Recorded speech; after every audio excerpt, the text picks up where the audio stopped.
Welcome to True Vine Talks with Rachel and Linda. How you doing? I'm doing good. We're feeling a little anxious about the topic today, aren't we? Yeah, I apologize if anyone's watching the video. I had my J-Lo wig on last night for Halloween party, getting my groove in. Nice. It's good to have So, fun. oh, fun times. And Charlie was Pitbull and I was J-Lo, and we did our dance together, Nice. And that leads into our topic today is how do partners dance together? Yeah. And when we dance together, we don't step on each other's toes. When Charlie makes Try to be in sync. this move. Yeah, yeah. Yeah.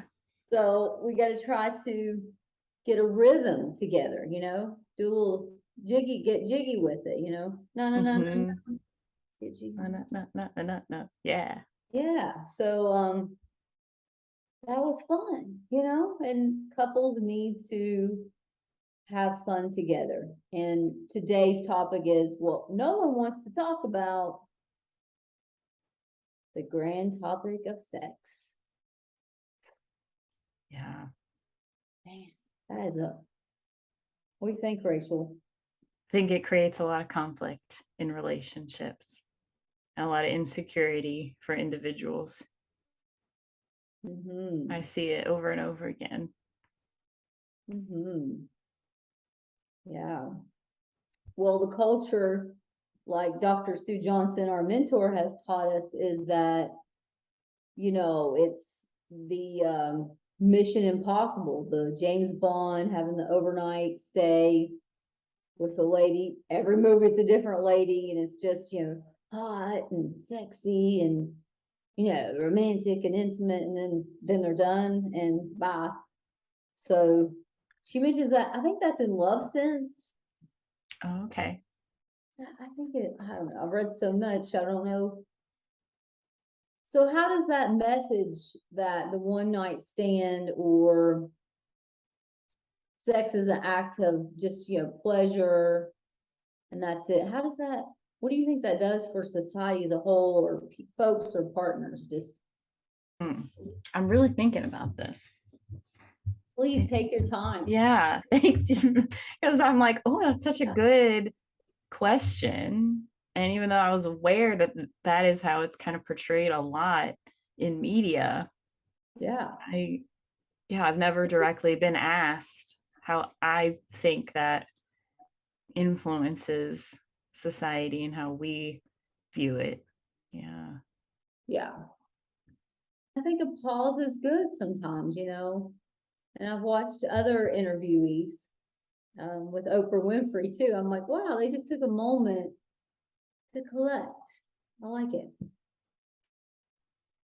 Yeah.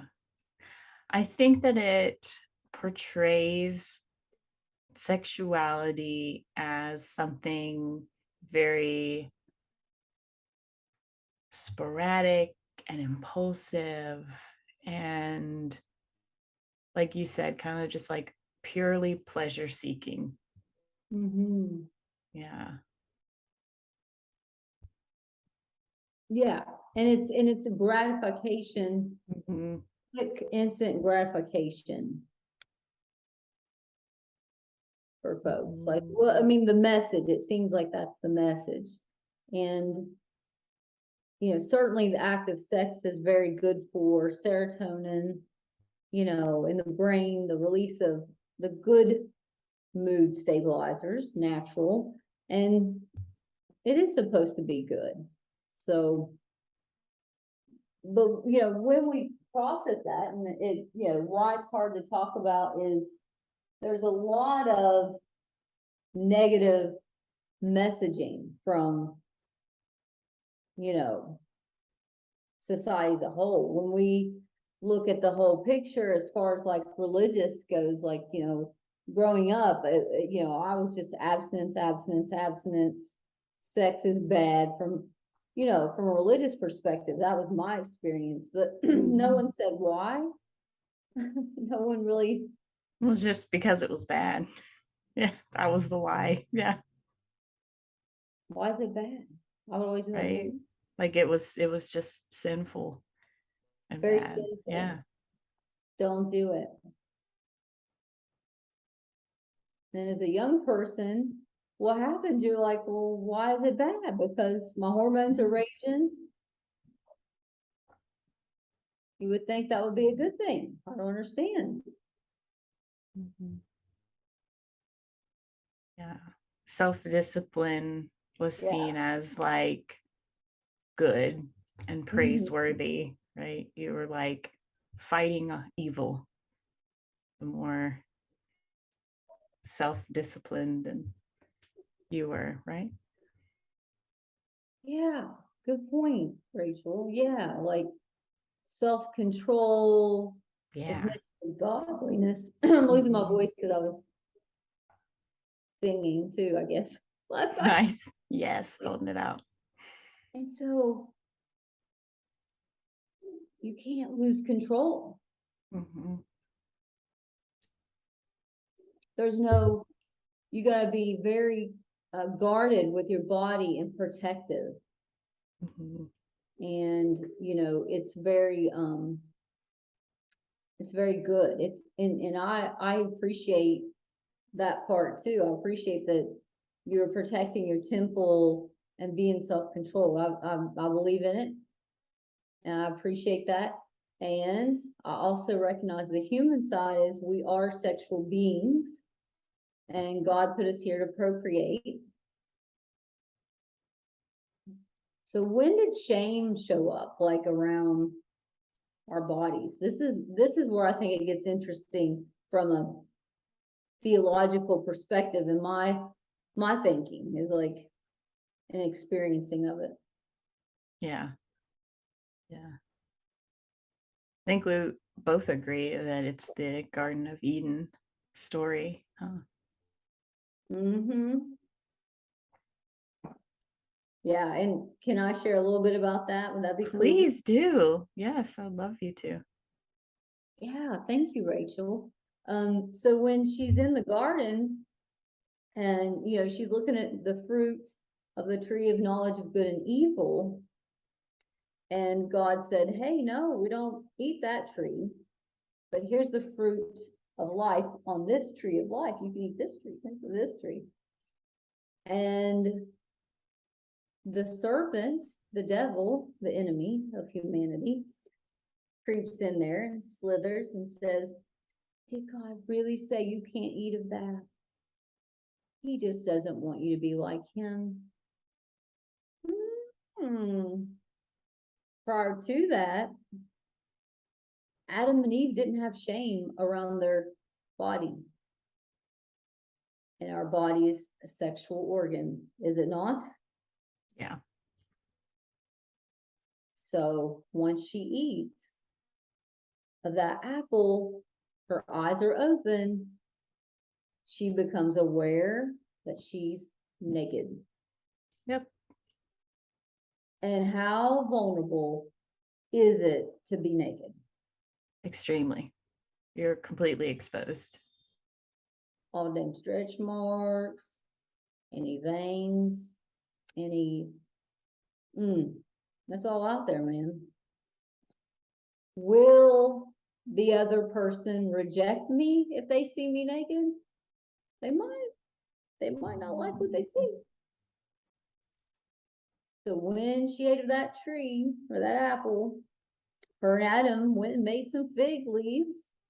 And as the story goes, they, you know, as I understand it, they hid their hearts, their sexual hearts.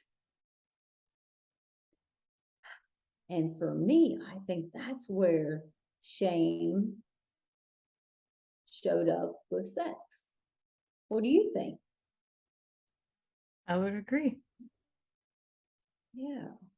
Because before that, did they feel ugly? Did she think her butt wasn't big enough? Did she think her did she think that her arms weren't small enough? I mean, if you think about that image stuff, like, yeah. Yeah. Which is really intense today, right? With all of the media, we've got all these Instagram influencers and models. And I mean, we're just seeing Yeah. lots and lots of images on the, for males and females, right? The physique and Right. Workout. how in quotes, how in quotation marks we should look, right? Mhm. Yeah. Yeah. So it's that shame, that's the messaging from our culture, the social media, like you're saying, you're not good enough. Yeah. Your body is not beautiful. You aren't worthy of sex. Mm. I think that plays Yeah. into, I didn't grow up with social media, but I think it plays into our current generation of youth, you know. So what happens for folks when they feel naked, they feel, will this person want me? Yeah. If my image All is this perfect. shame, right? All this shame shows up. Yeah, shame. What do we do when we feel shame? Want to hide. Hide. Yeah. Withdraw and hide. Look at me. Yeah. Look at Yeah. my Go in hair. our little turtle shell. Yeah, Oh, that's good. yeah. Yeah. So societal shame, right? I'm doing something wrong and bad. I'm engaging in a shameful behavior. But then there's also the um, like self-esteem and body insecurities, right? Is am I going to be completely seen? And what if Yeah. my partner doesn't like what they see? Yeah. Mm-hmm. I love how we're giving space for this right now. I think that it's just totally taken a new direction from when we, prior to coming on to live, or not live, but recording. Yeah. So I think shame might be the emotion that prevents bonding. I think so. I think when I'm working with people, that tends to always be what comes up. Is it because we compare ourselves to the Instagram models, or is it because we already felt insecure because the garden? I don't know if that this answers the question, but I think that what I'm learning as a therapist is that the majority of us humans have an inner longing to be good. We really do. We Aww. long to be good and worthy and lovable. And sex is a really confusing area when we have this longing because we're given so many different messages about it and it holds so much moral value for so many people. Am I still good if I engage in this behavior? Wow, Do I look good enough to be desired? I long to be desired, but am I good enough for someone to desire me? well stated, Rachel. You brought that is so poignant and powerful what you said. Yeah, I hadn't thought about that. That's good. So what you're realizing is that folks really long to be good and pure. We all want to be pre-fall. We eat of just the tree of life, and we have that in us. But then there's sex over here, and somehow that got put into distortion Mm-hmm. of Yeah. self, the view of self. That's good. Yeah. So how do we help our couples and, you know, folks that come to us. We're talking about how we're gonna, well, I think you read, you want to tell us what the book is that you've been reading that asks the Oh, good yeah. question? Let me bring it up because I want to make sure I give credit to the authors and everything. Absolutely. So yeah, just wanting to help people. So the book title is Wanting Sex Again: How to Rediscover Your Desire and Heal a Sexless Marriage, and the author is Lori J. Watson. And I found this book on the George Fowler and Lori's podcast, so webpage, which is Foreplay Radio, I believe. Very good. Love that. Yeah, and so she talks a lot in the book about shame around sex and how women specifically are told to be, like a lady on the street, freak in the sheets, right? Like right? Ooh, I How love it's just that. like this very, we get conflicting messages, right? Be sexy, but don't show too much skin, like,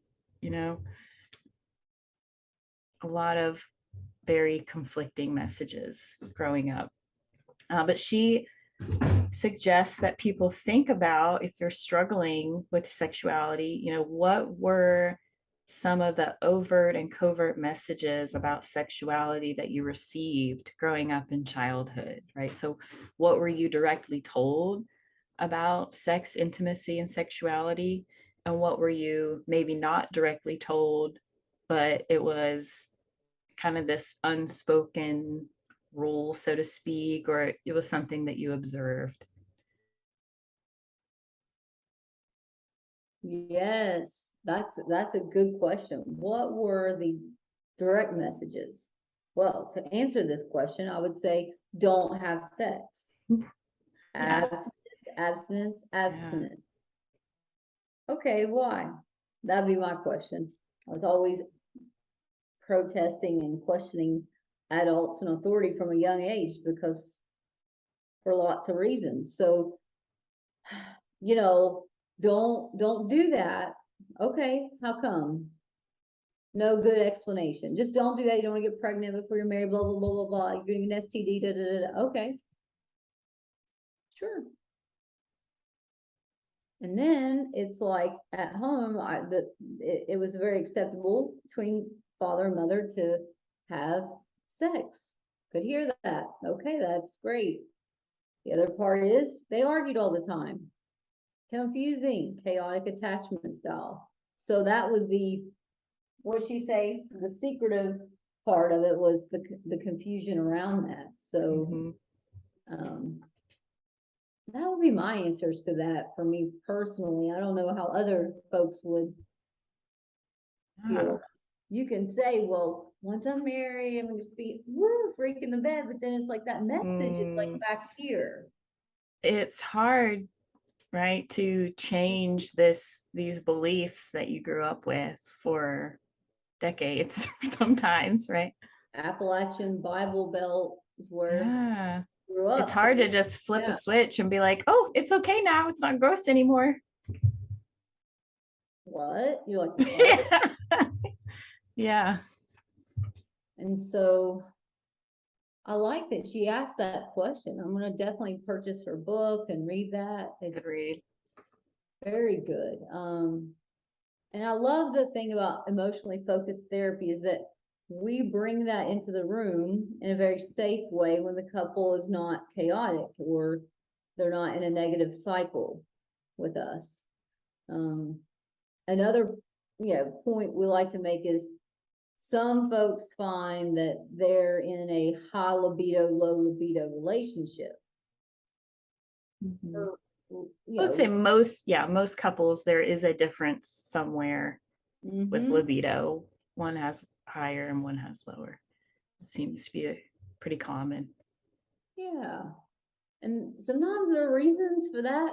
There could be sexual trauma, abuse that's not been worked through. There could be Um, there could be a physical disability there, and there's another shame. There's another shameful feeling around sex. Oh, I can't perform. Well, why would Yeah. I do it? Yeah. For some women, it is painful, And for some women, it's you pain. know, like, yeah, We don't know for what reasons. You know, yeah. yeah, maybe they're made different. So, Maybe there needs to be more conversation about how to make that comfortable for them. You know, yeah. A lot of folks with certain, mental health struggles, libido kind of lowers, or medication can lower libido. So there's a lot of reasons, a lot of, for understanding that. yeah. Yeah. So we'll often find the anxious pursuer of sex, in which I think George Fowler tells us that sometimes it's not the same cycle as it is in sex. So that's interesting. Right. Right. Yeah. So Yeah. yeah, you were going to share more about Oh, that. I was gonna say, yeah, so the typically what we see is that the person with the higher libido, the higher sex drive, is pursuing sex. And when the partner is not in the mood, right, shuts them down, they feel Yeah. rejected, they feel like they're not desired, they worry that they might not be attractive to their partner anymore. Lots of fears surface. It Yeah. feels, it's very hurtful. You're right. Well stated. Or are you getting this from somewhere else? Oh, yeah, that's another fear. Yeah. What if they're having an affair? Yeah. And it's across the board. People will be like, well, I worry more about my husband. I'm like, no, in most partners, the fear that someone else is going to be more attractive, let's get real. The fear that someone else might be more attractive, more vivacious to that partner, that's always, I think that's another thing that's in the background when couples try to come together, like, well, yeah, I didn't work out this week. Maybe I don't look so good. I gained a couple pounds because I ate that Halloween candy. You know, there's all this stuff showing up in sex that people don't. It's what she said in the book about this. There's a covert inner dialogue happening in the background, Hmm. trying to be intimate, that people don't, they don't name it to tame it. Yeah. That gets in the way. And so, in the feeling rejected and hurt, sometimes people become angry and lash out, Yeah. or passive aggressive. They're storming around, slamming doors. And, yeah. Yeah. Right.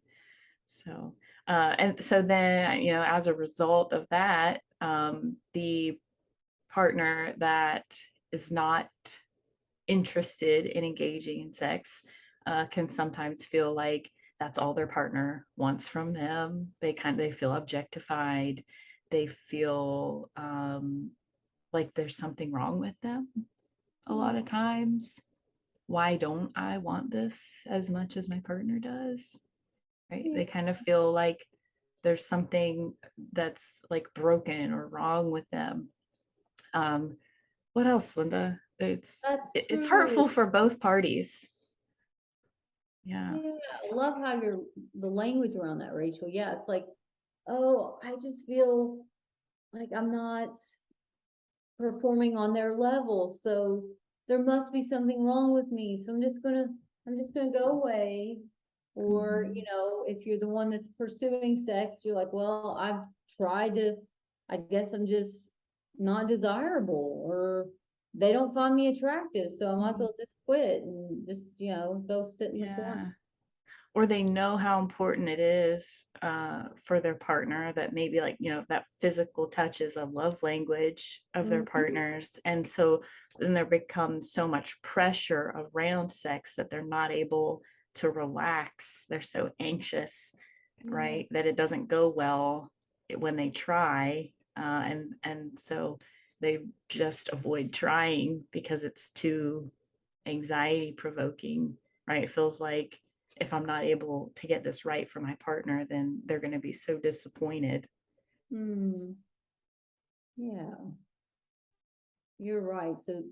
So how do we help having those difficult conversations around what you just shared is like, how do we help the couple to name it to tame it? What might be Yeah. helpful to our couples to kind of get an understanding of all the things you and I just talked about that's happening in the room. We're Yeah. trying to be intimate. There's all this stuff. Yeah. It's helping couples learn how to accept and validate what the other person is thinking and feeling around the topic of sex, Mm, right? And I think the first thing that people struggle with learning is that just to accept and validate what your partner is thinking or feeling, you don't have to agree with them, right? exactly. You don't have to necessarily apologize for anything either. It's not, you're not saying, yes, you're right, I'm so wrong and bad, right? That's Right. not what validating and accepting what someone thinks or feels. It's just saying, you think and feel this way. Okay, yes, that is true, that you think and feel this way. Right? This Yeah. is your inner experience. Right? Hmm. That's the first step, right? And then the second is trying to put yourself in their shoes, which can be difficult, right? If I was interpreting my life this way, if I Hmm. was thinking and feeling this way, that would be terrible. That would be really hurtful, or that would be really scary, right? Hmm. Yeah. Yeah, that's right. Like that would be hurtful and scary to feel shame around this act. Yeah. Yeah. To be able to say that to your partner, like, oh wow, they get it. They understand that I'm struggling here. I want to be present. I want to be hot and sexy for my man or woman, whatever. That but something is there's a block there and we need to process the block. It's not that I don't want you. It's not that I don't care. It's that I ate too much chocolate. I Yeah. don't know, Yeah. something. I'm feeling grumpy today. I'm feeling some kind of way about myself. Yeah. You have Yeah. to be honest about those things and like, hey, why? Then your partner might say, well, hey, I'm not feeling so sexy either. But Yeah. all right, good. Okay, but we still want to be intimate. How can we get there? Let's do that. Yeah. Is that helpful, Miss Rachel? Very helpful, right? So once we can understand each person's point of view, then we can begin to express needs. This is what I need in order to feel more in the mood, feel more safe and secure. Hmm. Very much so. And remember, we're not talking about couples that are in distress right now. We're talking Right. about conversation way down the road. This is like conversation 6 or 7, I think, right? Based Yeah. on the 7 conversations podcast that we've done before. Mhm. Yeah. Well, we appreciate you guys allowing us to talk about this topic with, you know, delicacy, safety, and professionalism, but also allowing us, Rachel and I, to be open and honest about these conversations. So, Yes. yeah, anything else, Miss Rachel, you want to share before we go? I don't think so. Well, I thank you think for I'm good. joining us. And if you're in need of therapy, Miss Caitlin has openings for telehealth. And so you can check out our website, www.truebondwv.com. That's a lot to say. It is, isn't it? Yeah. We appreciate you guys for listening Yes. to us. Thank you. Until next time. Bye bye.